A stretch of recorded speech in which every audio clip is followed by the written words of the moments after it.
Hey guys, Real Life here and welcome back to another episode of Entitled Parents. Today we have two stories. The first one where this mother thinks it's absolutely hilarious for her son to grope other people in public without their permission, and another one which is not really an entitled parent but a teacher, but they're in charge and taking care of kids, so we're gonna put it in here as well, who takes off sensory earmuffs of a mentally challenged child. Alright guys, enjoy the video. Entitled mother laughs when her entitled kid gropes me repeatedly, by Reddit user LalaLeo94. So I posted about how an EP yelled at me because I would not sell them a goldfish, and in exchange in the comments I mentioned how a kid groped me one day at work, so here's that story. For a little background, I work in a pet shop and this takes place a few weeks ago around 7:30 p.m. and we close at 8 p.m. So generally we avoid pet sales in the last half hour or so, as it usually takes longer than that to do a sale. However, I was serving a customer who had come in earlier that day and bought everything they need but the hamster. So I knew they had the right food, cage, bedding, and toys, and it would not be a long sale. Starring me, EM the entitled mother, EK the entitled kid, M is my manager, and FM1 and FM2 are the people I am serving, family member 1 and 2, a young couple. As I'm doing the sale, I noticed the EM and EK looking at the hamster as I was about to sell, and the EK was already being rather annoying and loud, banging on the cage and demanding to have the hamster. The EM telling her son to ask me whilst I was clearly talking to another group of people. I decided to head off the kid. I am serving right now, so if you go to the till, one of my other colleagues may be free to talk to you. Also, please don't bang on the cages. It scares the pets. We just want that hamster. Can't you just quickly get it out and then go back to serving? We have to go through a fair bit to sell a hamster. It isn't that simple.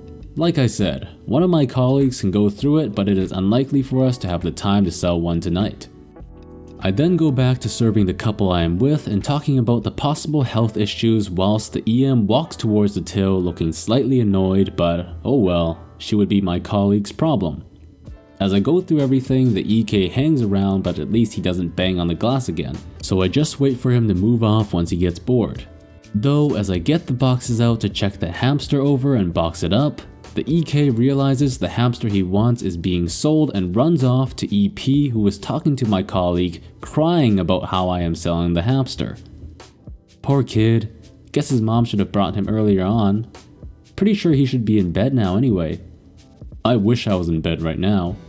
We joke a little and I get everything ready when all of a sudden something touches my ass. I'm kneeling down at this point and I think I maybe brushed my heel against my ass for a moment, but it was a lot more pressure than that. I look back and the EK is stood there, his hand still on my ass, so I scoot forward and swing around, locking the cage door as I go so the hamster doesn't escape. Where's your mom? You really shouldn't touch people like that, kid. I want that hamster. I'm selling the hamster to these people, so if you want one, it will have to be a different one.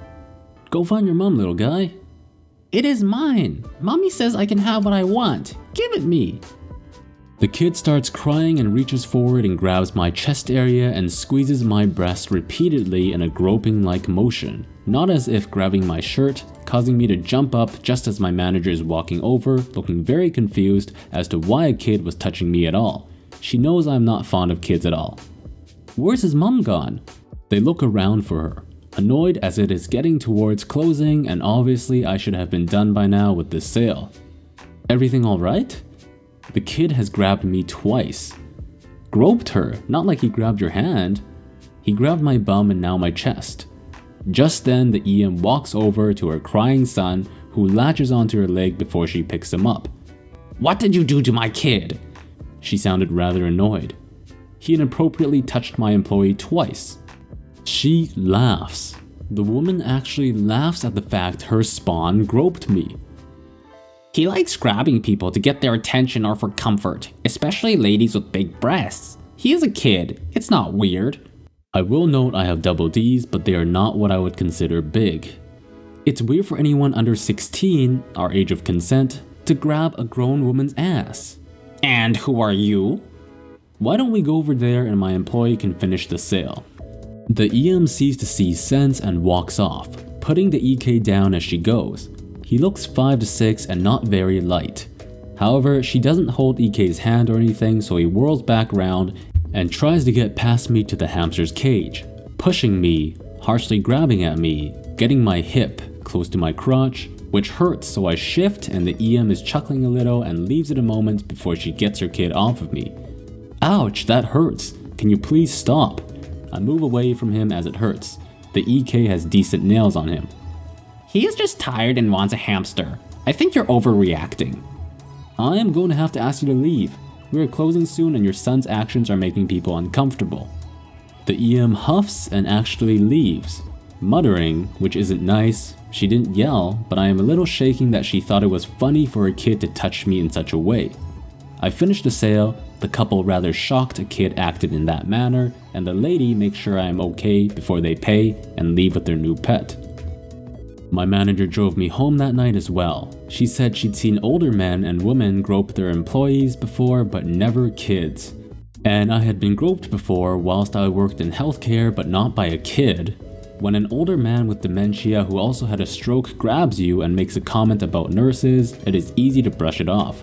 And no one ever laughed thinking it was funny either. Especially the families if they ever saw their loved ones doing it. Anyway, that's it. Happy to say EP and EK has never been back in whilst I am on shift. Wow, the fact that the mother laughs when her child sexually harasses other people is kinda scary. She thinks it's okay just cause he's young? Well, he's gonna grow up like that and he's gonna go to jail for sure. Like, she doesn't even tell him that it's not okay, she just lets him do it. But props to OP for handling this in a very calm manner. Teacher removes sensory earmuffs from mentally challenged child, by Reddit user Flabberdabba. MFW is meeting for worship, ET is the teacher at their school, and GN is the child's initials. For a bit of context, I go to a Quaker school, and our relationship with the teachers is meant to be equitable. We call our teachers by their first names, and we're allowed to use our phones in class. The whole idea is mutual respect.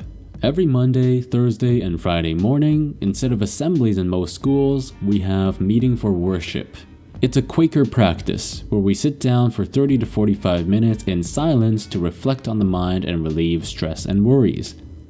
So today in Friday meeting for worship, we come in and take our seats in the hall as per usual, with music playing loudly through the speakers. We have music on Fridays before the meeting begins. I take my seat in the designated block for my year group, year 10. I arrived late, so I had to sit in the front, next to my headmaster. All of a sudden, silence. We've begun our meeting. A couple of minutes in and I see a child with headphones on. I've seen this child wearing earmuffs before as a clinical need, but I wondered why she was wearing headphones. I imagined she had forgotten her other ones. Anyways, we're a solid 10 minutes in by now, before I hear ET talking. I turn around and ET is trying to get GN's attention. She's wearing headphones because she is severely sensitive to sound, but ET doesn't know. ET taps this girl on the shoulder and GN turns to her. You shouldn't be listening to music in here. Take them off, please. I feel a sense of hate for ET, sadness for GN, and disgust. GN begins to explain that she needs them, but is interrupted when ET says, Don't talk back to me. At this point, several blocks in the room are focused on the commotion and GN is starting to get anxious. I found out after that GN was making an effort to come to a meeting today, as she seldom comes due to her condition. GN copes the only way she can by ignoring ET and blinking repetitively. Noticing that GN is ignoring her, ET removes the girl's headphones and GN screams. She shortly after starts crying, gets up from her chair and makes a run for the door. ET sits still with the headphones clutched tightly in her hand with a smug grin on her face. Luckily, GN didn't get too harmed from the incident because the room was silent, but if she had her headphones removed when the music was on, she could have had a more serious incident. I just wish I could have said something to ET before she scarpered her after the meeting. Wow, that's one sadistic teacher. I don't think she's qualified for teaching if she just wants to torture children. She doesn't even give this girl a chance to explain why she's wearing the headphones and just takes it off. Or maybe she knows that this girl has the condition considering that she's a teacher at the school and just did it on purpose anyways. That's really messed up, especially for children. Well, let me know what you guys think about this situation. Anyways guys, we've reached the end of the video, so if you liked it, please have a like and subscribe. As always, I'll see you again next time and have a great day.